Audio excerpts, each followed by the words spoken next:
So yesterday or last night, or depending on where in the world you are, Apple released a new set of products, and as always the event was high quality and exciting, and the products themselves I think are quite cool. I thought after the event that I would take a look at their famous kind of product pages to kind of pick them apart, look at how they're being created, and see what I can learn from that experience. So I streamed it just so I can capitalize on the kind of buzz of the event. This is going to be sort of trimmed down version of that stream, and I learn a few different tips and techniques that I'm going to then bring on to other projects, and I hope you will learn those tips and tricks too, so stick around. Let's dive in and have a little look at what we've got going on here. I think there's some cool techniques they're using, and it'll be fun to break them apart. So first of all, we've got this fading in thing. If I refresh the page, so the air kind of moves in, and as I scroll down, kind of the air kind of fades out, moves back, and the whole thing kind of fades out. So if I inspect, and then this video, should we open that, open a new window. So there you go, you've got a video that's playing, and I'm guessing they're just letting it play through and then just pausing on the last frame. Here's a picture which so that was there we go. So it's just an image, and they're just on kind of got a scroll animation there. Where are they applying that?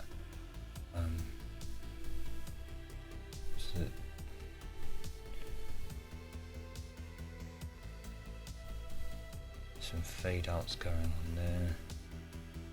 Or no, they're fading in black. They're not even fading it out. It looks like they're bringing in a black kind of overlay, which is kind of cool, which is kind of interesting. I wonder why they chose to not to do that and not fade it out. Basically, maybe the opacity, changing the opacity of like a PNG or something, you probably didn't get a crisp fade. So there's a black overlay, so that's quite cool. This is just a kind of video, it's not particularly interesting. And then what are they doing here? Opacity, they're just fading in this text as you kind of scroll down. There's some cool stuff, looks quite interesting. Now this is just a very intelligently composed picture, or image rather, of the iPad. And as they scroll it, what are they affecting there? Is it that? Yeah, so they're transforming the matrix. Let's have a look what library they're using here. This to me looks like it's completely bespoke. This kind of scroll on, animate on scroll looks very bespoke. Just having a look to see if there's any indication of any libraries they've used, but I doubt they would have used libraries. They're going to build things from scratch, aren't they really? Anyway, let's look into this further. So these, again, you might think that they're using some form of, I don't know, some Three.js or some Lottie or something like that, but they're just, the composition of the image is quite nice, so that you can get away with these rotations and the scale that's happening, and it looks... They're doing a lot with a little, if that makes sense, which is quite cool. And again here, probably the same thing.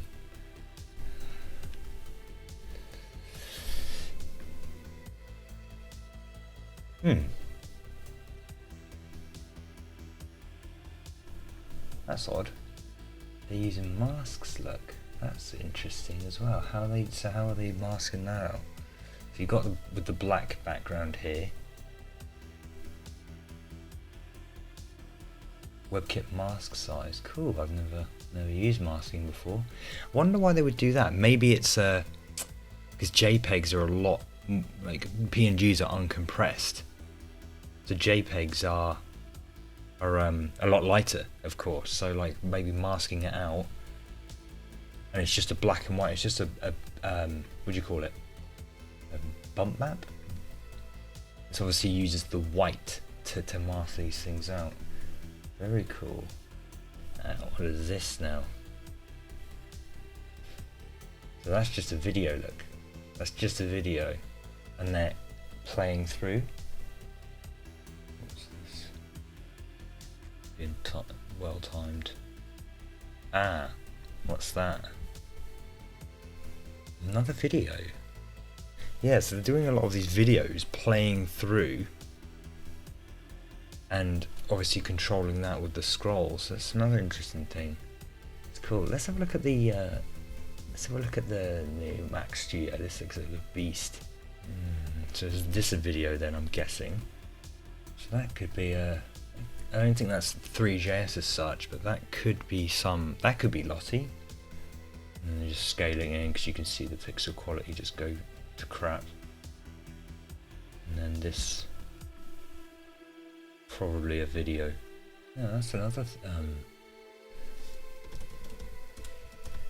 Yeah, it's another Lottie-esque thing they've got going on there, or something is rendering a video in the canvas.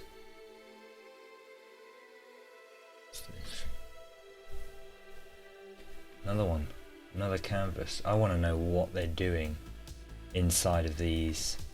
They're getting a canvas. Is there anything that finds a canvas in here? Canvas with video texture. That looks like a, yeah, that's just adding a class to that. Cool. This must be a video because it's user control.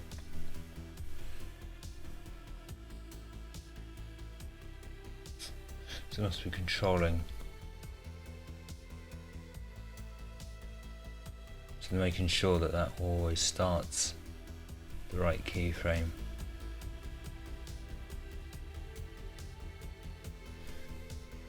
This could be like 3 layers placed on top of each other. What's that? Yes, that's the top.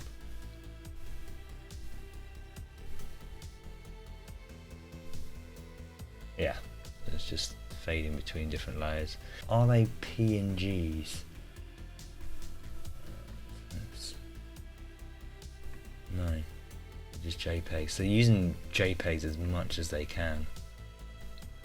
Because images are just so slow. They slow down your website so much. Just interested to know how big the images are that they use as well. Because they look really crisp. Some of them look pretty crisp, and interested to know what they use to compress those images too. That was cool. That's cool to look at. If you like, it's interesting that they've used JPEGs as much as they can, and then masking them out with the WebKit mask thing. So let's mask image. That's quite interesting. Barely any PNGs. I mean, I don't think they had any PNGs, to be fair. Network images, JPEG. And just doing a lot. With what they have to get that performance. That's the thing. When a website that I did recently, we were just animating a lot of PNGs, and it just doesn't. It's just clunky. It's very heavy for the browser to do. So that was really interesting. And also playing videos, using videos, and using the mouse position to scroll through those. I think it's just a combination of like looking into clever ways of doing things and working with the art team to just try and get the best out of it, not pushing the technology too far, making sure it still looks good. Cool. Thanks for tuning in if you did. It's very late for me now, so I'm going to go to bed, but if you did tune in, thank you so much, and I will see you soon.